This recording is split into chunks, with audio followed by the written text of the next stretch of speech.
오늘 우리에게 주신 하나님 말씀을 신약성경 누가복음 3장 2절부터 6절까지 말씀입니다. 누가복음 3장 2절부터 6절까지 말씀 찾으시면 같이 봉독하시겠습니다. 안나스와 가야바가 대제사장으로 있을 때 하나님의 말씀이 빈들에서 사가랴의 아들 요한에게 임한지라. 요한이 요단강 부근 각처에 와서 죄사함을 얻게 하는 회개의 세례를 전파하니 선지자 이사야의 책에 쓴 바 광야에 외치는 자의 소리가 있어 가로되 너희는 주의 길을 예비하라. 그의 첩경을 평탄케 하라. 모든 골짜기가 메어지고 모든 산과 작은 산이 낮아지고 굽은 것이 곧아지고 험한 길이 평탄하여질 것이요 모든 육체가 하나님의 구원하심을 보리라 함과 같으니라. 아멘. 이 말씀은 살아계신 하나님 아버지 말씀이십니다. 할렐루야. 한 주간도 주님 안에서 주님의 은혜로 승리하시기를 주님의 이름으로 축원합니다. 예수님께서 온 인류를 구원하시기 위해 이 땅에 오심을 기념하는 성탄절이 다가오고 있습니다. 교회력에 의해서 성탄절 4주간을 대림절이라고 하고, 이 절기에 우리는 예수 그리스도의 오심을 기념하고 그리스도의 재림을 준비하는 기간입니다. 우리의 삶은 언제나 주님의 오심을 준비하는 삶이 되어야 합니다. 내가 준비가 안 됐다고 해서 주님이 오시는 날이 지연되지는 않습니다. 때를 얻든지 못 얻든지 복음을 전하라고 하신 그 말씀은 우리의 달력, 우리의 시간에 달려있는 것이 아니라 하나님의 구속사적인 시간에 그날이 달려있는 줄 믿습니다. 그래서 연말이 돼서 항상 송년회다, 막년이다 시끄러운데 우리는 그 어느 때와도 다르죠. 60년, 70년 만에 제야의 종소리를 울리는 것도 그만둔다고 할 정도로 성탄 준비를 하면서도 다른 때랑은 다른 것 같아요. 좀 조심스럽고 분위기가 가라앉아 있는 것 같은 느낌.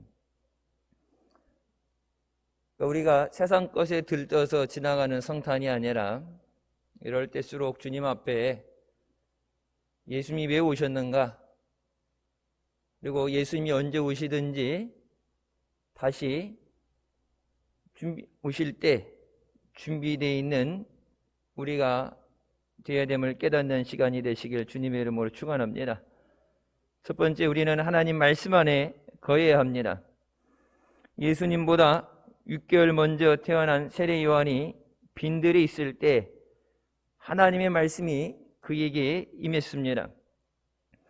차례 때 말씀을 나눌 때 세례 요한의 탄생에 대한 말씀을 드렸어요.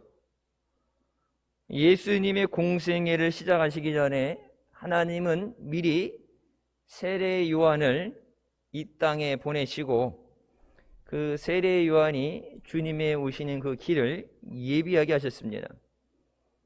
예수님도 공생애를 시작하시기 전에 광야에서 40일 금식하며 기도하셨습니다. 모세도 하나님께서 지도자로 쓰시기 전에 광야에서 40년간 훈련의 연단의 시간을 갖게 하셨습니다. 오늘 본문 말씀에 빈들이라는 것은 먹을 것이 없고 쉴 만한 그늘이 없고 상망한 곳을 말합니다. 빈들은 우리의 마음을 가난한 심령으로 만들어서 주님의 말씀을 받는 은혜를 체험하게 하는 곳입니다. 힘들기 때문에, 어렵기 때문에 더 주님을 의지하게 되고 더 말씀을 붙잡게 되는 것. 내가 할 수 있다, 가진 것으로 한다, 여러분 솔직히 기도 안 하죠. 장사가 잘 돼서 여기저기 만날 사람이 많아서 시간에 쫓겨서 솔직히 예배에 소홀해집니다.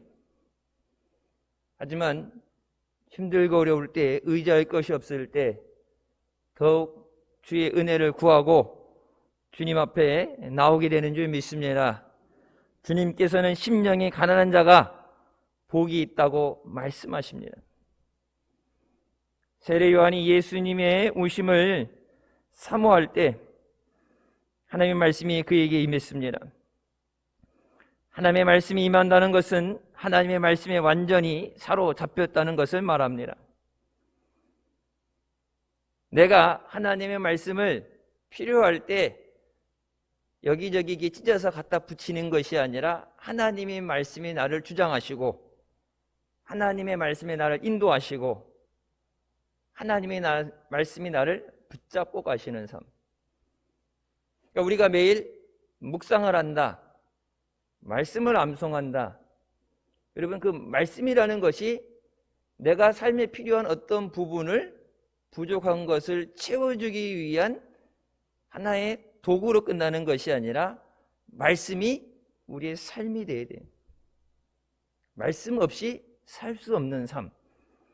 그것이 말씀이 우리에게 임한다는 것을 말씀합니다.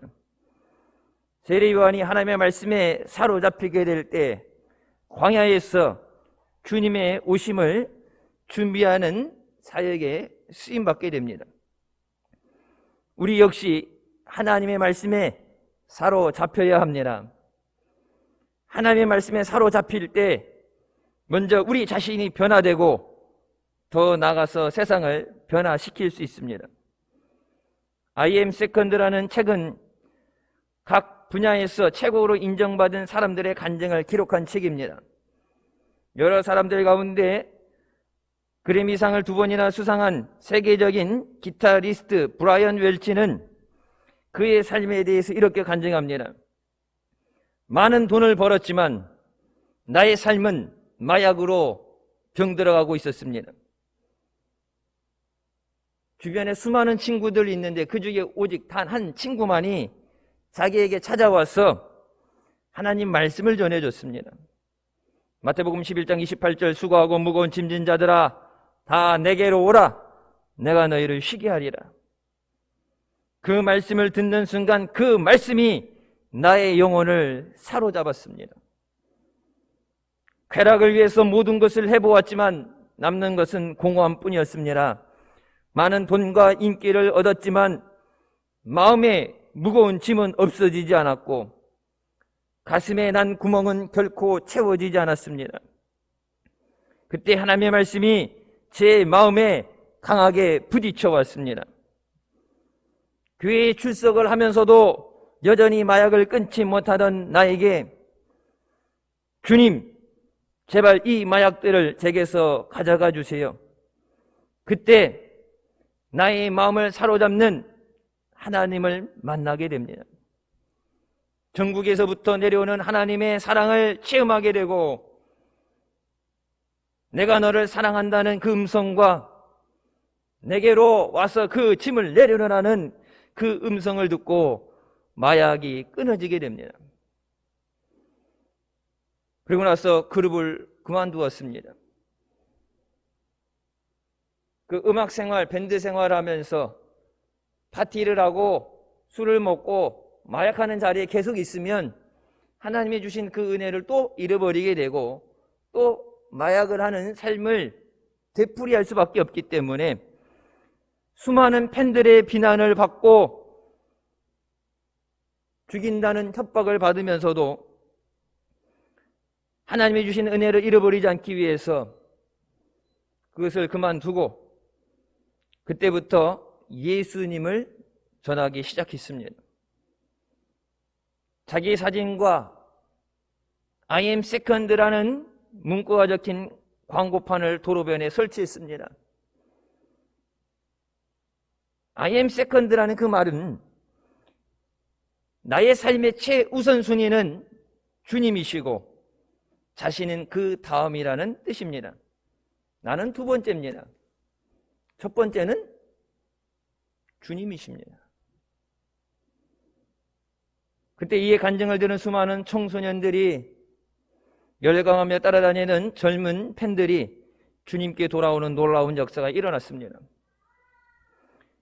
이와 같이 하나님의 말씀에 사로잡히면 하나님의 말씀대로 순종하는 삶을 살 수 있습니다. 하나님이 주신 사명을 감당하는 사람이 될 수 있습니다.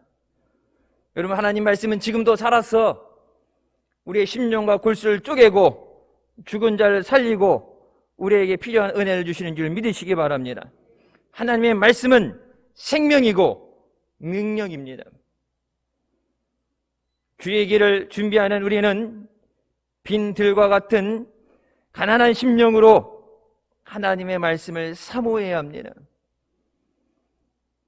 예전에는 교회 나와서 예배 드리는 것이 힘들어서 목사님 신앙생활 하실 때 보면 10리길, 20리길을 걸어가서 예배 드렸다고 그러죠.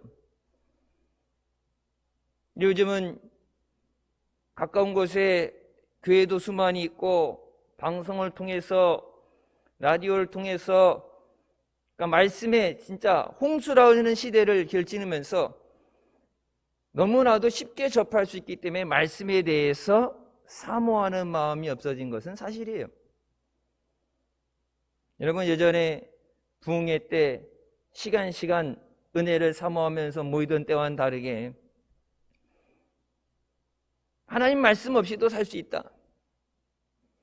여러분, 그 말씀이 죽었기 때문에 그래요.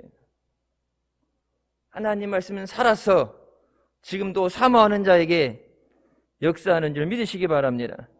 우리가 이 세상에 있어 듣는 소리는 염려와 근심을 가져다 두는 소리일 뿐입니다. 여러분, 아침에 일어나서 라디오를 통해서 세상을 통해서 들려지는 소리는 절망의 소리, 안타까운 소리, 두려움의 소리입니다. 우리는 세상의 소리가 아니라 하나님의 음성에 더 귀를 기울여야 합니다. 더 나아가서 주님의 음성을 듣고 그 음성 앞에 순종하는 우리가 되어야 합니다. 이사야는 성전에서 주의 음성을 듣고 그 앞에 이렇게 결단합니다. 내가 또 주의 목소리를 들으니 주께서 이르시되 내가 누구를 보내며 누가 우리를 위하여 갈고 하시니 그때에 내가 이르되 내가 여기 있나이다. 나를 보내소서. 우리는 언제나 하나님의 말씀으로 충만하고 하나님의 말씀의 순종함을 통해 주의 길을 준비해야 합니다. 두 번째, 우리는 회개해야 합니다. 우리가 주님의 말씀에 사로잡혀 주님의 음성을 따라 살아갈 때 하나님의 은혜가 임하게 되는데, 주님의 음성을 따라 살기 위해서 우리가 해야 할 일은 회개하는 것입니다. 하나님 말씀에 사로잡힌 세례 요한은 사람들에게 회개를 선포했습니다. 공생애를 시작하신 예수님의 첫 번째 말씀도 회개하라는 것입니다. 하나님의 나라가 가까이 왔으니 회개하라. 여러분, 그때보다도 지금은 더욱더 주님의 오심에 더 가까워진 줄 믿습니다. 초대교회 사도들의 전한 복음에도 항상 회개가 있었습니다. 회개란 방향의 전환입니다. 하나님 앞에서 자신의 죄를 고백하고 하나님께로 마음을 돌이키는 것입니다. 교회를 핍박하고 무너뜨리기 위해서 다메섹으로 가던 사울이 예수님을 만난 다음에 그의 삶을 돌이켜서 일생 동안 예수님을 위한 삶을 살았습니다. 누가복음 15장에 세상에서 방탕한 삶을 살던 탕자는 그 길을 돌이켜서 아버지에게로 돌아옵니다. 잘못했다는 것을 깨닫는 것으로 그치는 것은 회개가 아니에요. 하나님 앞으로 돌아와야 합니다. 하나님을 떠나 살던 길에서 돌이켜서 하나님께로 돌아오는 것, 이것이 성경이 말하는 회개입니다. 더 나아가 회개에는 회개에 합당한 열매가 있어야 합니다. 누가복음 3장 8절 이 아래의 말씀에 회개에 합당한 열매를 맺으라고 말씀하십니다. 말로만이 회개가 아니라 우리의 삶에 그 회개의 열매가 맺어져야 된다. 누가복음 3장 11절부터 말씀에 대답하여 이르되 옷 2벌 있는 자는 옷 없는 자에게 나눠줄 것이요 먹을 것이 있는 자도 그렇게 할 것이라. 세리들도 세례를 받고자 하여 와서 이르되 선생이여 우리는 무엇을 하리까 하매 이르되 부과된 것 외에는 거두지 말라 하고 군인들도 물어 이르되 우리는 무엇을 하리까 하매 이르되 사람에게서 강탈하지 말며 거짓으로 고발하지 말고 받는 금료를 족한 줄로 알라. 삭개오는 주님을 만난 후에 불의하게 얻은 재물을 돌려주고 자기 재산을 팔아 가난한 사람들에게 나누어 줬습니다. 여러분, 예수 믿을 때 2가지 세례를 받죠. 하나는 물의 세례, 하나는 불의 세례입니다. 세례 요한 때 이 세례는 회개의 세례입니다. 우리가 어떻게 하면 세례를 받겠습니까? 성령의 세례를 얘기하는 것이 아니죠. 근데 세례를 받으러 와서 말씀을 듣고 깨닫고 은혜를 받고 우리도 예수님 믿겠습니다, 우리에게도 세례를 주시옵소서 할 때 회개하라. 근데 그 회개라는 것이 잘못했습니다가 아니라 삶이 변화되어야 된다. 내가 원하는 삶이 아니라 주님이 원하는 삶을 우리가 살아야 되는 줄 믿습니다. 진정한 회개에 우리가 이르게 될 때 우리의 삶은 성령으로 충만하게 됩니다. 성령 충만해야 우리의 삶이 주님 앞에 참된 회개가 되고 변화가 일어나게 됩니다. 우리 스스로의 결심과 노력으로는 우리의 삶을 바꿀 수 없어요. 아무리 부모라고 해도 자식의 삶을 바꿀 수 없어요. 우리 앞에 있는 이 어려움을 아무리 발버둥 치고 몸부림쳐도 바꿀 수 없어요. 여러분, 그것을 바꾸고 변화가 되게 하고 열매가 맺게 하는 것은 하나님의 능력인 줄 믿으시기 바랍니다. 회개로 우리의 마음이 피어지게 될 때, 회개로 우리의 삶에 하나님의 보좌가 준비되어질 때, 하나님께서 좌정하시면 왕으로서 우리를 통치하시고 우리에게 필요한 은혜를 허락하여 주신 줄 믿습니다. 성도들이 모여 회개할 때 성령 충만하게 되고 그 뒤에 삶이 변화됨을 통해서 교회에 놀라운 부흥이 일어난 것을 우리는 압니다. 윌리엄 블레어 선교사님이 한국의 오순절과 그 후의 박해라는 책을 쓰셨는데 1907년 평양에서 일어난 대부흥 운동을 자세히 묘사합니다. 1903년 원산에서 일어난 회개 운동으로 1907년 장대인 교회에서부터 그 부흥이 시작됐습니다. 회개 운동이 있은 다음에 1907년 부흥 운동이 일어난 거예요. 한동안 한국교회에서 어게인 1907년이라는 구호를 외쳤습니다. 초대교회로 돌아가자는 슬로건도 있었어요. 근데 그것을 외친다고 됐어요? 안 돼요. 1907년이 아니라 1903년에 회개 운동이 일어나야 돼요. 내가 깨어지고 주님을 높이고 주님 말씀에 순종하고 주님을 의지할 때 부흥의 열매는 하나님이 주시는 거예요. 1903년에 회개 운동에 대해서 얘기하면서 부흥의 도종 모두가 마룻바닥을 치며 각자의 죄를 회개하기 시작했습니다. 이런 회개를 통해서 시작된 교회의 부흥은 일본의 통치하에 있던 우리 민족에게 큰 소망을 주었습니다. 당시 한국교회의 부흥을 지켜보던 해리스 선교사가 이렇게 말합니다. 교회 부흥운동을 통해서 수천 명이 글을 배우게 시작됐고 술주정꾼, 도박꾼, 살인자가 새 사람으로 바뀌었다. 교회 부흥운동을 통해서 많은 학교가 설립되게 되고 문맹 퇴치 운동이 일어나게 됐다. 교회 부흥운동을 통해서 병원이 설립되고 금주 금연 운동이 시작되었다. 교회 부흥운동을 통해서 무속과 우상 숭배에서 자유롭게 되고 일제 식민지 정책에 대항할 민족 의식이 구취되었다.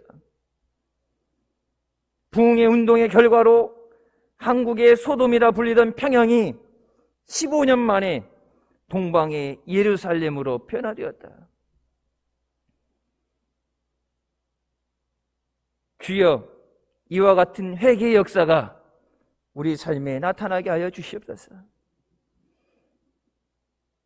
우리가 주님의 말씀에 사로잡혀서 주님 앞에 회개할 때 성령께서 우리의 삶이 변화되게 하시고 하나님의 영광이 온 땅을 덮게 하시는 줄 믿습니다. 세 번째, 주의 길을 준비하는 자가 되어야 합니다. 우리는 우리의 마음을 새롭게 함으로써 주의 길을 준비하는 자가 되어야 합니다. 누가복음 3장 4절부터 5절 말씀에 광야에서 외치는 자의 소리가 있어 이르되 너희는 주의 길을 준비하라. 그의 오실 길을 곧게 하라. 모든 골짜기가 메어지고 모든 산과 작은 산이 낮아지고 굽은 곳이 곧아지고 험한 길이 평탄하여질 것이라고 말씀합니다.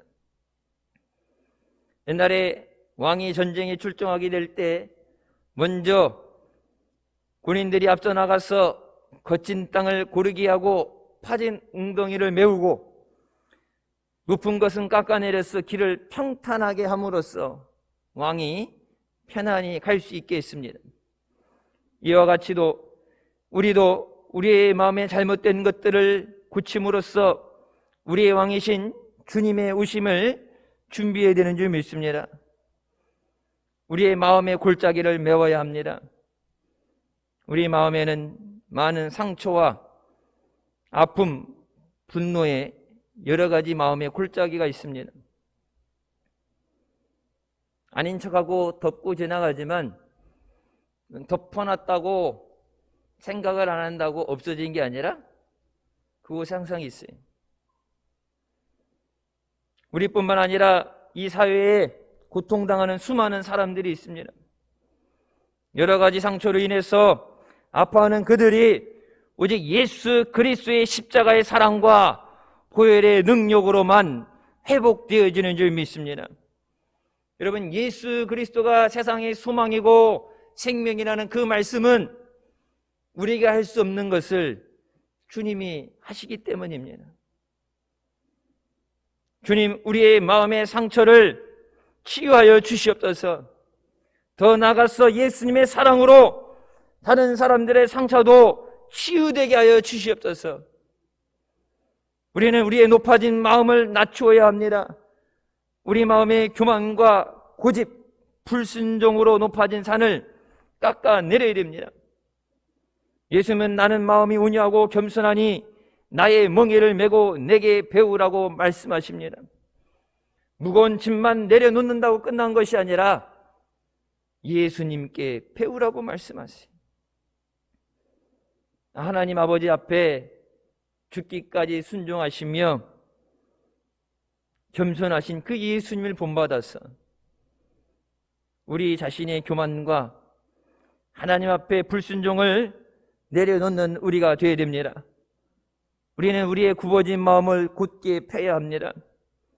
굽어진 마음이라는 것은 거짓되고 위선적인 부정적인 마음을 말합니다. 주님, 우리 마음 가운데 굽어진 것들이 바로 펴지게 하여 주시옵소서. 주님 앞에 늘 부정적이고 비판적이고 원망하고 불평하던 모습들이 바로 펴져서 이제는 주님 보시기에 아름답고 귀하게 쓰임받는 주님의 일꾼이 되게 하여 주시옵소서.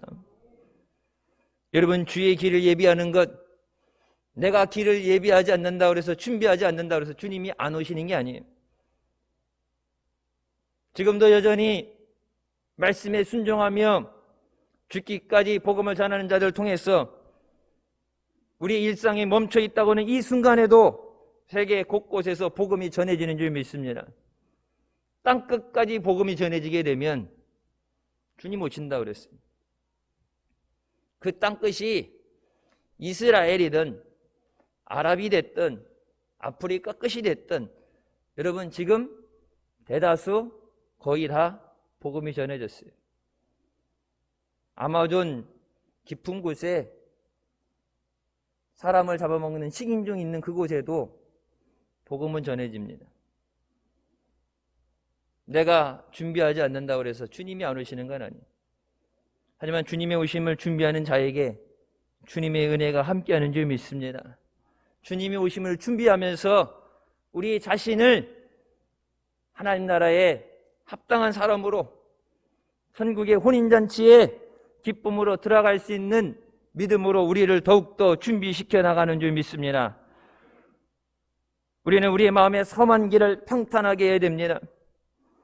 우리 마음의 거친 부분이 평탄하게 돼서 다른 사람들에게 따뜻한 사랑을 나눠줄 수 있는 사람이 되어야 됩니다. 여러분, 교회를 통해서 세상이 예수 그리스도의 사랑을 받을 수 있어야 돼요. 주님 인생길에 거친 우리의 마음이 예수님을 닮은 마음, 온유한 마음, 사랑의 마음으로 변화되게 하여 주시옵소서. 성탄을 맞이하면서 예전같이 들뜬 분위기, 바쁜 삶에서 멈춰서 있는 이때 더욱더 주님의 오심을 감사하며 다시 오실 주님을 사모하며 깨어 준비하는 우리가 되어야 될 줄 믿습니다. 하나님 말씀 안에 거하게 하여 주시옵소서. 힘든 세상 가운데 흔들리지 않고 요동치지 않게 하여 주시옵소서. 우리의 회개를 통해서 우리의 마음이 새롭게 하여 주시고 정결케 하여 주시옵소서. 우리의 마음이 주님이 오시는 준비된 길이 되게 하여 주시옵소서. 먼저 우리 마음속에 평화의 왕으로 오시고 기쁨을 주러 오신 예수 그리스도가 우리 마음에 임하셔서 내 마음에 심중천국이 먼저 이루어지게 하여 주시고 우리의 가정이 주님이 함께 하시는 천국이 되게 하여 주시고 주님이 오시는 이 땅에 모든 사람들이 그 생명의 길에 은혜의 길에 참여하게 하여 주시옵소서. 우리에게 생명을 주시기 오신 주님, 그 예수님을 마음 가득히 채우는 은혜로운 성탄절 되시길 주님의 이름으로 축원합니다. 기도하시겠습니다. 사랑의 주님 은혜 감사드립니다. 죽을 수밖에 없던 우리를 죄 가운데 구원하여 주시고 주님의 은혜 가운데 인도하여 주심을 감사합니다. 우리를 이 자리까지 인도해 주신 주님께서 앞으로의 모든 우리의 삶 가운데도 함께하여 주시고 주님의 나라 이를 때까지 인도하여 주실 줄 믿습니다. 주님의 생명으로 주신 이 생명을 빼앗기지 않게 하여 주시고 주님이 허락하여 주신 그 은혜를 잃어버리지 않게 하여 주시고 그 생명과 은혜를 누리며 또 고난 가운데 방황하며 아파하는 자들에게 생명 되시며 소망 되시는 저들을 고치시며 치유하시는 예수 그리스도를 증거하는 우리가 되게 하여 주시옵소서.